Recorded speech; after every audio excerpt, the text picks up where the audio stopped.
Hello, আসসালামু আলাইকুম। জয় একাডেমির পক্ষ থেকে সকলকে শুভেচ্ছা ও স্বাগতম। আজকে আমরা পরিসীমান থেকে সংক্ষিপ্ত প্রশ্নটি সমাধান করব, যেটা ময়মনসিংহ বোর্ড 2025 সালে আসছে। এখানে শ্রেণী গণসংখ্যা সারণী দেওয়া আছে, গণসংখ্যা নিবেশন সারণী দেওয়া আছে। হ্যাঁ, প্রদত্ত সারণীতে ক্রমযোজিত গণসংখ্যা তৈরি করা, ক্রমযোজিত গণসংখ্যা তৈরি করা, ক্রমযোজিত গণসংখ্যা সারণী,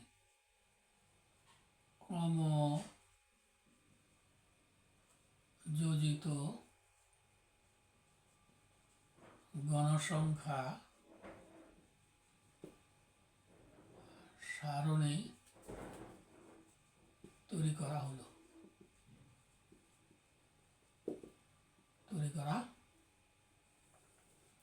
দেখো এখানে কি কি লাগবে। শ্রেণী ব্যাপ্তি কলাম কয়টা লাগবে? তিনটা। একটা হলো শ্রেণী ব্যাপ্তি, আর একটা হলো গণসংখ্যা, আর একটা হলো ক্রমযোজিত গণসংখ্যা, ক্রমযোজিত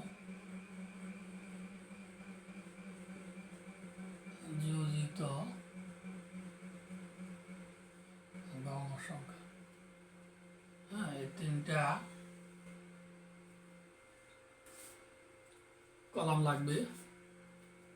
তাহলে 40 থেকে 43, 44 থেকে 47, 48 থেকে 51, 52 থেকে 55, 56 থেকে 59, 60 থেকে 63,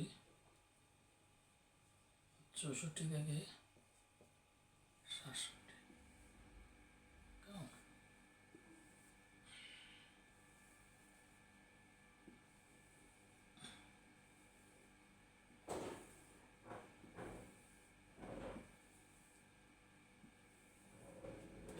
এই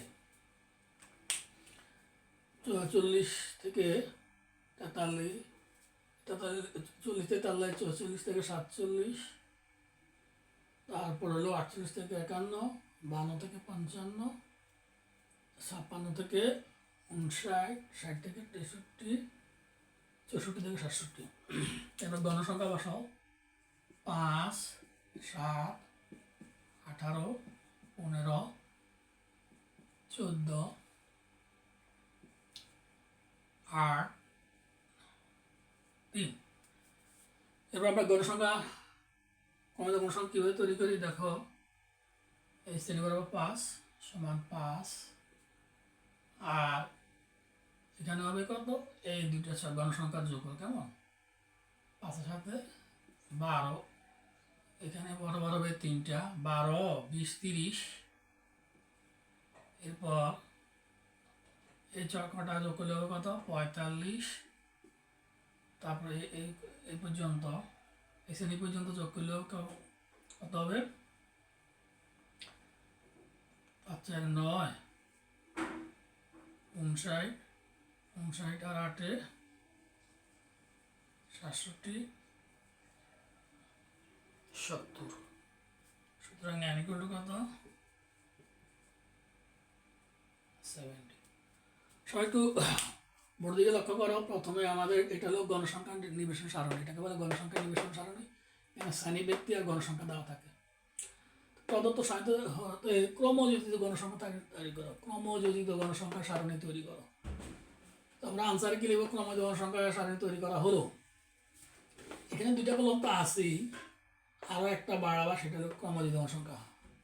হ্যাঁ, এটাকে ইচ্ছা করলে এটা তুলে এইভাবে নিচে দিয়েও কিন্তু করা যায়। যাই হোক, শ্রেণীব্যাপ্তি লিখলাম, তারপরে গণসংখ্যা লিখলাম। আর ক্রমযোজিত গণসংখ্যাটা কি? ক্রমযোজিত গণসংখ্যা হলো কোনো শ্রেণীর গণসংখ্যা এবং এর পূর্ববর্তী শ্রেণীর গণসংখ্যাগুলোর সমষ্টি হলো ক্রমযোজিত গণসংখ্যা। কোনো গণসংখ্যা, ক্রমযোজিত গণসংখ্যা হলো কি? কোনো শ্রেণীর গণসংখ্যা এবং এর পূর্ববর্তী পূর্ববর্তী শ্রেণীর গণসংখ্যাগুলোর সমষ্টি হলো ক্রমযোজিত গণসংখ্যা।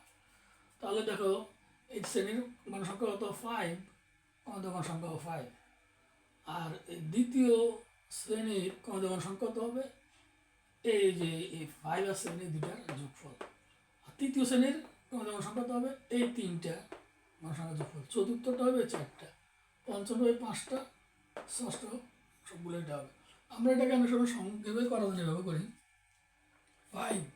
এবার এই 5 আর 7 যোগ করলে 12, 12 আর 18 যোগ করলে 30, 30 আর 15 যোগ করলে 45, 45 আর 14 যোগ করলে 59, 59 আর 8 যোগ করলে 67, 60 হাতে যোগ করলে 70। সুতরাং 9 ইন্টু 70, এটা হলো কি আনসার। তাহলে আমরা বুঝতে পারলাম যে ক্রমিত গণসংখ্যা তৈরি করতে হলে আমাদের কলাম 3টা লাগে, 1টা 2টা 3টা কলাম লাগে, আর শিরোনাম লাগে, আর বাকিগুলা শ্রেণী, কটা শ্রেণী 1 2 3 4 5 6 7, এখানে 7টা যতগুলো শ্রেণী ততগুলো বসাইবা, বসাই তারপর তো শ্রেণী ব্যক্তি দেখে বসাইবা, গণসংখ্যা বসাইবা, এরপর তুমি ক্রমযোজিত গণসংখ্যা আমি বলে গেছি কেউ করতে পারো। আর আশা করি সকলে বুঝতে পেরেছ, সকলকে ধন্যবাদ।